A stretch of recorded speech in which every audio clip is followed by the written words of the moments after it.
Bos días a todos e a todas, somos as Xerómas de Cerceda e hoxe imos ir ata Irlanda a analizar unha dobra.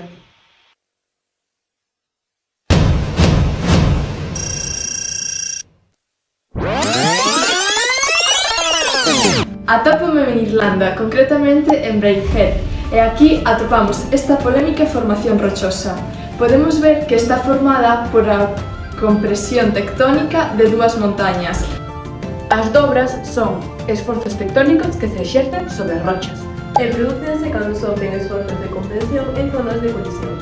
E agora, coa axuda deste modelo, vamos a analizar as partes da dobra irlandesa. Comezamos ca liña de charneira, que é o eixe da dobra. É unha liña imaxinaria que une todos os puntos. Logo temos o plano axial, que é a superficie imaxinaria que pasa polas liñas de charneira e divide a dobra en dúas partes, chamadas flancos. A crista da dobra. Este é o punto máis alto dunha dobra, que no noso caso coincide tamén coa charneira. Despois temos o suco da dobra, que é o punto máis afundido da superficie cuncada. Aquí tedes a parte máis interna da dobra, que se chama o núcleo. E, por outro lado, a parte máis inferior é a verxencia. Tamén temos a inversión, que é o eixe da dobra nun plano horizontal.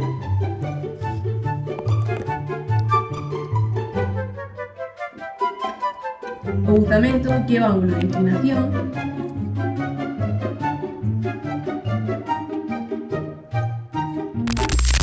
As dobras poden clasificarse según os seguintes aspectos: antigüidade, compresión, simetría ou grado de inclinación. Según a antigüidade, podría clasificarse en anticlinal ou sinclinal.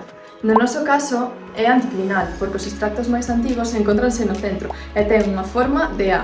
Se fose sinclinal, tendría unha forma de U. Atendendo á simetría, poderíamos decir que a nosa dobra é simétrica, porque cortándoa no plano axial podemos ver que ambos lados son idénticos. Se fose asimétrica, non o serían. E atendendo ao grado de inclinación, poderíamos clasificala en recta, inclinada ou deitada. A nosa é recta porque o plano axial é vertical. Se fose inclinada, o plano axial tendría que estar inclinado a menos de 45 grados e para que fose deitada, o plano axial tendría que ser horizontal. Agora, vamos a falar sobre a compresión. Neste caso, podemos clasificar en dúas partes, en isópoca ou anisópoca. A nosa dobra sería isópoca, xa que conserva a súa espesura.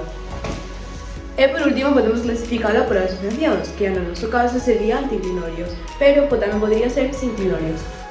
Ata aquí o noso vídeo. Ata logo!